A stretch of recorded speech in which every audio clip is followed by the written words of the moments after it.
और बहराइच से खबर लेते हैं, जहां पर एक नाबालिग पर भेड़िए का हमला हुआ है। छत पर सो रहे बच्चे पर भेड़िए ने एक बार फिर से हमला किया है। मेडिकल कॉलेज बहराइच इस बच्चे को रेफर कर दिया गया है। पीपरी मोहन गांव की घटना बताई जा रही है। वन विभाग, पुलिस, पीएससी जवान यहां पर लगातार गश्त कर रहे हैं। महसी श्योपुर की गश्त लगातार जारी है। बताया जा रहा है कि कल रात एक सोते हुए बच्चे पर भेड़िए ने हमला कर दिया। हालांकि इस बच्चे को हॉस्पिटल में एडमिट करा दिया गया है।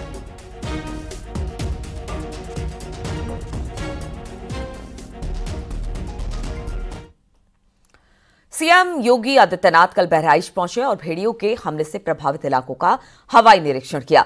सीएम योगी ने भेड़िए के हमले में मारे गए और घायलों के परिजनों से मुलाकात की। योगी ने कहा कि वन विभाग की टीम को भेड़ियों को पकड़ने के लिए लगाया गया है। अगर वो पकड़ में नहीं आया तो उसे शूट किया जाएगा।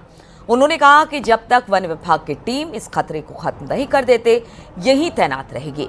बहराइच में भेड़िए के हमले में 10 लोग अपनी जान अब तक गंवा चुके हैं, जबकि 50 से ज्यादा लोग अब तक घायल हो चुके हैं। वन विभाग ने अब तक 5 भेड़ियों को पकड़ा है, जबकि एक लंगड़ा भेड़िया अभी भी पकड़ से दूर है।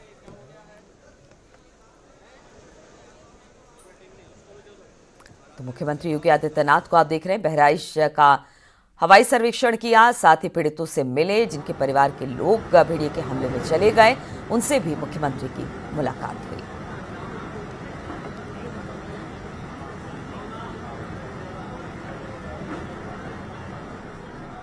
तो बहराइच में सीएम योगी ने भेड़िए के हमले से पीड़ित परिवारों से मुलाकात कर उनका दुख दर्द जाना। 3 तस्वीरें हम आपको दिखा रहे हैं। सीएम योगी ने एक छोटी सी बच्ची को गोद में भी लिया। तस्वीरें आप देख सकते हैं इस वक्त। सीएम योगी से मुलाकात के बाद पीड़ित लोग बेहद भावुक नजर आए और पीड़ितों ने सीएम योगी की तारीफ भी की। तो एक तरफ हवाई सर्वेक्षण, लोगों को ढांढस भी बंधाया, बच्चों को दुलार भी किया और साथ ही ये भी कहा कि जब तक भेड़िया, जो अंतिम भेड़िया, छठा भेड़िया, वो पकड़ में नहीं आ जाता है, तब तक वन विभाग की टीम वहां से नहीं हटेगी। यहाँ पर एक के लिए हमारी यहाँ पर 165 की टीम वन विभाग की यहाँ पर है, जो उन्हें हर प्रकार से पहली प्राथमिकता है कि भेड़िए को रेस्क्यू किया जाए। थर्मल ड्रोन भी यहाँ पर 4 लगाए गए हैं और ये प्रयास है कि किसी भी स्थिति में रेस्क्यू हो, लेकिन अगर वह जिस रूप में हिंसक है, जनहानि कहीं करता हुआ दिखाई देता, तो उससे पहले कि जनहानि करे तो उसको शूट करने के भी आदेश दिए गए हैं। लेकिन ये अंतिम विकल्प है, इससे पहले तमाम अन्य विकल्पों पर भी कार्य किया जा रहा है।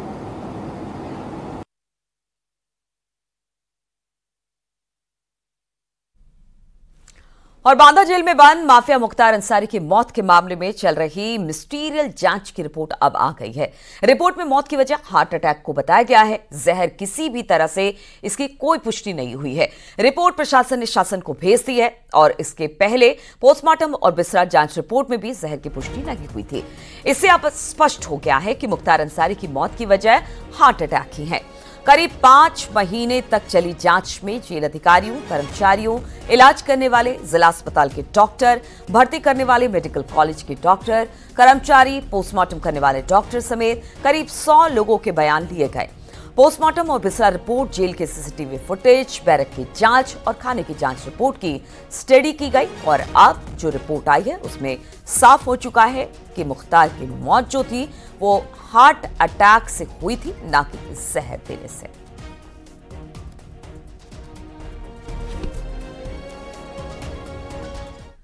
प्रयागराज से खबर लेते हैं, जहां पर कोचिंग संचालक से रंगदारी मांगने का एक मामला सामने आया है। 1 करोड़ की रंगदारी मांगी गई है कोचिंग सेंटर से। 2 आरोपी अब इसमें गिरफ्तार किए गए हैं। जॉर्ज टाउन पुलिस और एसओजी ने यह कार्रवाई की है। टैगोर टाउन हाशिमपुर तिराही से इसे गिरफ्तार किया गया है। तो 1 करोड़ की फिरौती मांगी गई थी। अब इस पूरे मामले को जब पुलिस ने जांच पड़ताल की तो 2 लोगों की इसमें गिरफ्तारी हुई है। बताया जा रहा है कि जॉर्ज टाउन पुलिस और एसओजी ने इस कार्रवाई को अंजाम दिया। टैगोर टाउन हाशिमपुर तिराही से इन दोनों को गिरफ्तार किया गया है।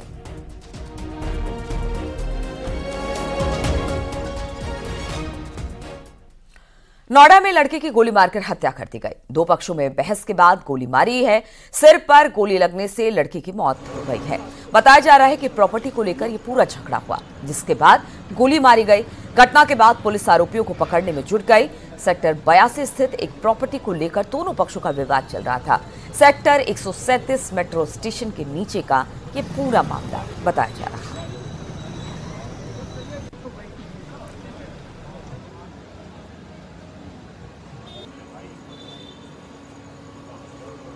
वार्ता के दौरान वाद विवाद बढ़ा। एक पक्ष के द्वारा दूसरे पक्ष को गोली मार दी गई, जिसे तत्काल हॉस्पिटलाइज किया गया, जहां डॉक्टर ने उनको मृत घोषित कर दिया गया है। जो आरोपी पक्ष है उसके विरुद्ध नामजद तहरीर घर वालों ने दी है। पुलिस की 6 टीमें लगा दी गई हैं उनको पकड़ने के लिए। शेष जो विधिक कार्रवाई है वो की जा रही है। सभी सीनियर ऑफिसर्स ने फील्ड यूनिट और अन्य आनुषंगिक यूनिटों के साथ में जो घटना स्थल है उसका निरीक्षण कर रहे हैं। और बरेली में 2 समुदाय आमने सामने आ गए। 12 वफात का जुलूस रोकने आए थे ये आमने सामने। मौके पर पहुंची पुलिस की टीम लोगों को समझाने की कोशिश कर रही थी। दोनों तरफ से नारेबाजी चल रही थी। तो बरेली से ये तस्वीरें सामने आई, जहां पर 12 वफात के मौके पर जुलूस निकाला गया था, लेकिन 2 पक्ष आमने सामने आ गए। मौके पर पुलिस पहुंची और फिर किसी तरह से समझाकर इन्हें वहां से अलग किया।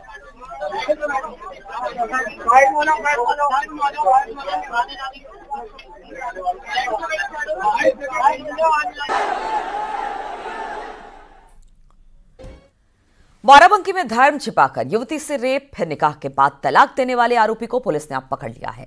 आरोपी ने युवती से धर्म छिपाकर प्यार किया, झांसे में लेकर जबरन रेप किया। लड़की ने दबाव बनाया, तब निकाह को राजी हुआ। इसके बाद आरोपी ने महिला को बच्चे के साथ छोड़ा और तलाक दे दिया।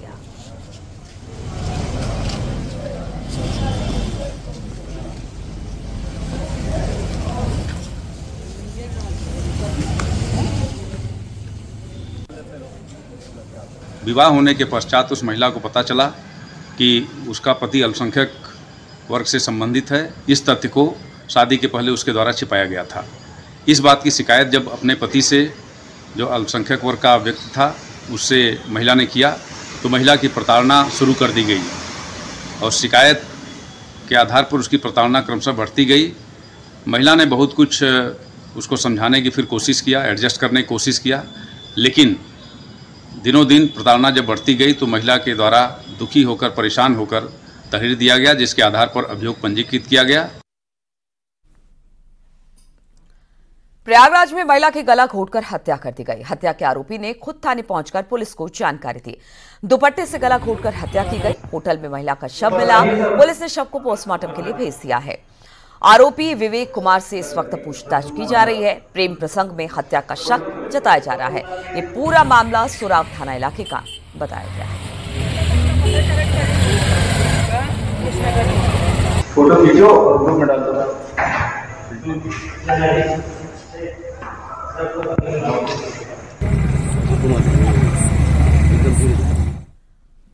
और गाजियाबाद से खबर, जहां पर धर्म छिपाकर युवती से शादी की। लड़की ने गर्भपात का भी आरोप लगाया है। विरोध पर मारपीट करने का भी आरोप युवती ने लगाया है।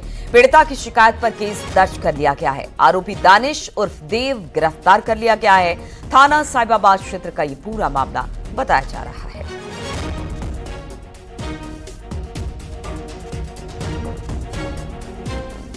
और अमरोहा के गजरालय में एक फैक्ट्री की जहरीली गैस से कई बीघा धान की फसल खराब हो गई। जब किसान खेतों पर पहुंचे तो फसल खराब देखकर उनके होश उड़ गए। किसानों ने फैक्ट्री के खिलाफ नारेबाजी करते हुए प्रदर्शन किया। साथ ही फैक्ट्री प्रबंधन पर कहने के बावजूद भी मनमानी करने का आरोप लगाया। तस्वीरें आप देख रहे हैं, किस तरह से फैक्ट्री के बगल में खेत और फिर किस तरह से ये फसल फैक्ट्री की वजह से खराब हो गई, जिसका किसानों ने विरोध किया है। और ये लगभग 150 बीघे का जंगल बुरी तरह नष्ट हो गया। जुबलैंड वालों को बार बार कहने के बाद भी कोई भी सुनवाई नहीं कर रहे। और यहाँ सब किसान परेशान हैं और यहाँ कोई भी किसी प्रकार की सुनने की तैयार नहीं है कोई भी। यूपी में पर्यटन के आंकड़े जारी किए गए हैं, जिसमें बताया गया है कि 2024 से पहले 6 महीने में उत्तर प्रदेश में विभिन्न पर्यटन स्थलों पर 33 करोड़ पर्यटकों के दौरे अब शुरू हो गए। इनमें से तिहाई पर्यटक अयोध्या नगरी पहुंचे। अयोध्या राम मंदिर में रामलला की प्राण प्रतिष्ठा के बाद रिकॉर्ड तोड़ श्रद्धालुओं ने भगवान के दर्शन किए हैं। अयोध्या ने एक बड़ी तीर्थ नगरी के रूप में अपनी नई पहचान बना ली है। रोजाना लाखों की संख्या में राम भक्त राम मंदिर पहुंच रहे हैं। आंकड़ों के मुताबिक अयोध्या में 2024 के पहले 6 महीने में कम से कम 11 करोड़ श्रद्धालु और पर्यटकों ने रामलला के दर्शन किए।